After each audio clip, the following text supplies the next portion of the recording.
Oi, pessoal, tudo bom? Estou aqui de volta. Estamos continuando a parte de mercados competitivos, da nossa parte 2 sobre mercados.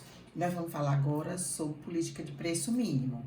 Como eu estava falando antes para vocês, isso aqui nós recordamos o conceito de excedente do consumidor, excedente do produtor, certo?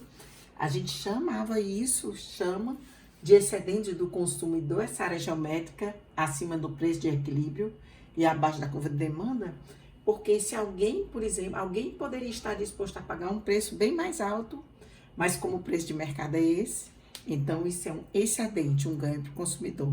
Da mesma forma, para o produtor, alguém poderia estar disposto a comprar, a ofertar um preço bem mais baixo, mas como o preço de mercado é esse, isso é um ganho para o produtor. Então, isso é considerado excedente do produtor. Nós vamos falar agora sobre, utilizando esse instrumental, vamos falar sobre a política de preço mínimo e vamos usar um gráfico da mesma forma para analisar um mercado qualquer, o mercado de commodities, vamos dizer, o mercado de algum produto agrícola, que é onde a política de preço mínimo é muito usada, não só aqui no Brasil, mas em vários países. Então, aqui a oferta, a demanda, certo? Vocês estão notando que eu estou usando giz, uma coisa que a gente usava no passado, né? Então, aqui é o preço, aqui é a quantidade, e vamos supor que um determinado mercado de feijão, em algum local, esteja cotado a um preço P0, certo? E aqui o nível de produção Y0. É muito comum, quem assiste o Globo Rural, ouvir, por exemplo, produtores de produtos agrícolas falarem que esse preço de equilíbrio está muito abaixo do que seria necessário para cobrir os custos.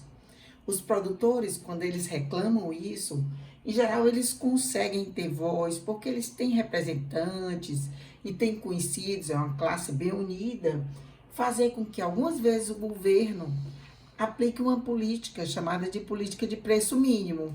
Ela tem esse nome porque o argumento é o seguinte: ora, esse é o preço de mercado, P0, mas o mínimo que seria necessário para a gente cobrir os custos seria um pelinha acima do P0, certo? O que é que acontece nesse caso? A esse novo preço pelinha, observe que quem demanda gostaria de demandar muito mais, certo? Até uma quantidade bem grande aqui, bem maior, Y, duas linhas. Mas acontece que quem oferta, né? Quem oferta gostaria de ofertar um preço bem menor, bem maior. Eu me enganei. Acontece que quem demanda, e essa é a curva de demanda, a esse novo preço, que é bem mais elevado, não vai querer de jeito nenhum comprar e nem vai poder comprar esse novo preço. Algumas pessoas vão ficar fora do mercado, não vão poder comprar feijão, porque o preço foi artificialmente, através de um decreto colocado pelo governo federal, por ser uma política de preço mínimo, acima do preço que seria o preço de equilíbrio desse mercado. Então, isso faz com que algumas pessoas que demandam, essa é a curva de demanda, fiquem fora do mercado, mas quem oferta queria ofertar mais, só que eles queriam. Mas o que é que acontece com as curvas de demanda e oferta e o que é que o excedente do consumidor e do produtor nos diz? Ora, a gente sabe que a gente pode fazer uma análise comparativa, vendo o antes e o depois.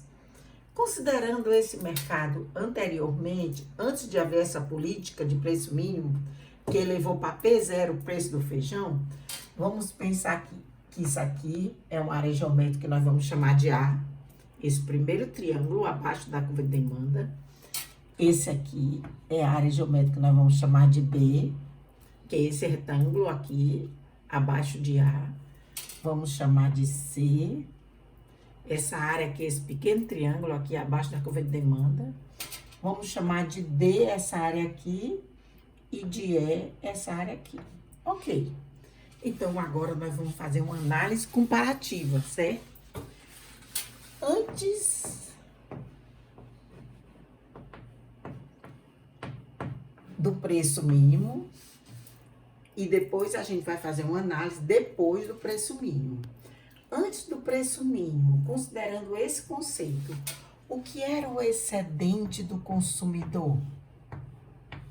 Que área representava o excedente do consumidor? A área A, porque excedente do consumidor, nós vimos ali que a área geométrica abaixo da curva de demanda e acima do preço de equilíbrio. Esse era o preço de equilíbrio original, P0. Então, antes de haver a política de preço mínimo, o excedente do consumidor era A. Me digam, eu estou ouvindo vocês. B e C. Certo? E antes da política de preço mínimo, qual era o excedente do produtor? Era a área D e a área E. Exato. E agora, com essa política de preço mínimo, o que aconteceu? Após a política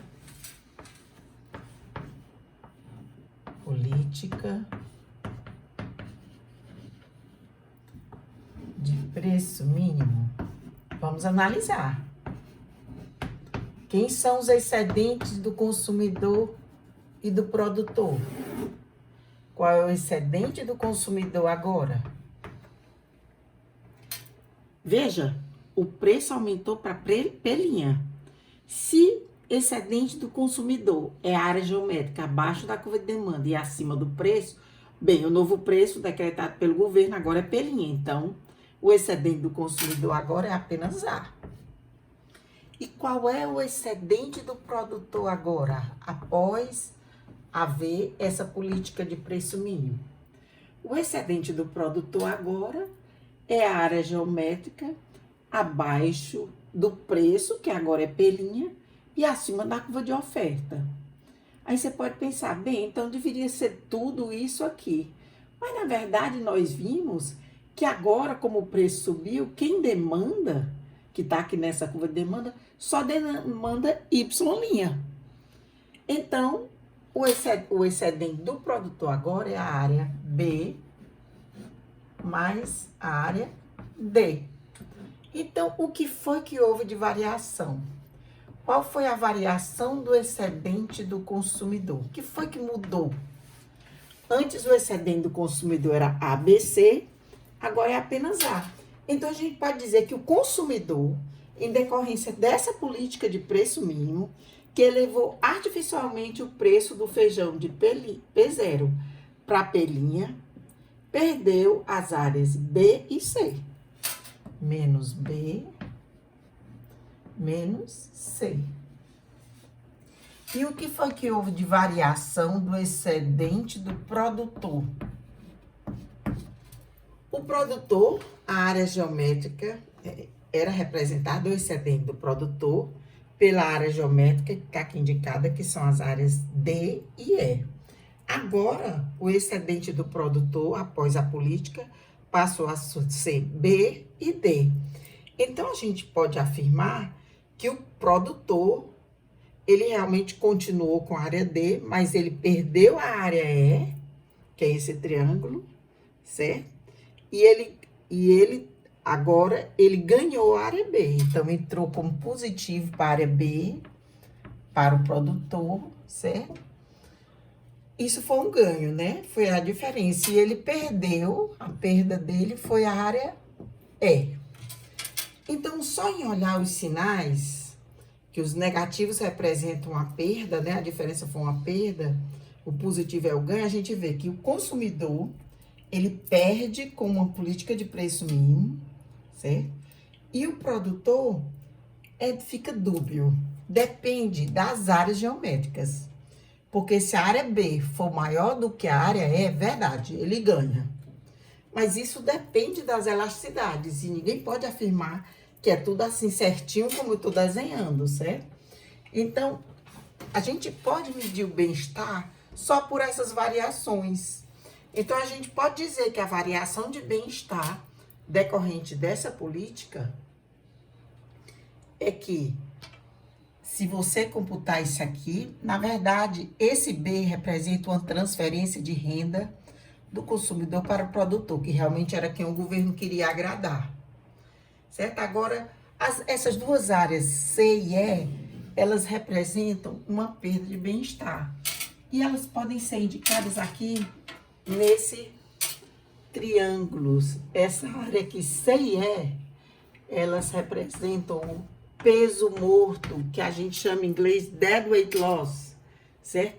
Então, isso indica, você pode perguntar, essa política é boa ou ruim? Para quem? Depende, certo? Se você é produtor e acha que vai ganhar mais, porque a sua área B é maior do que a área E, que você vai ganhar mais, é verdade. Nesse caso aqui desse gráfico, que é bem comportadinho, você vê que a área B parece ser maior do que a área que ele perdeu, o produtor. Mas para o consumidor é ruim sempre, porque ele só tem perda de bem-estar, certo?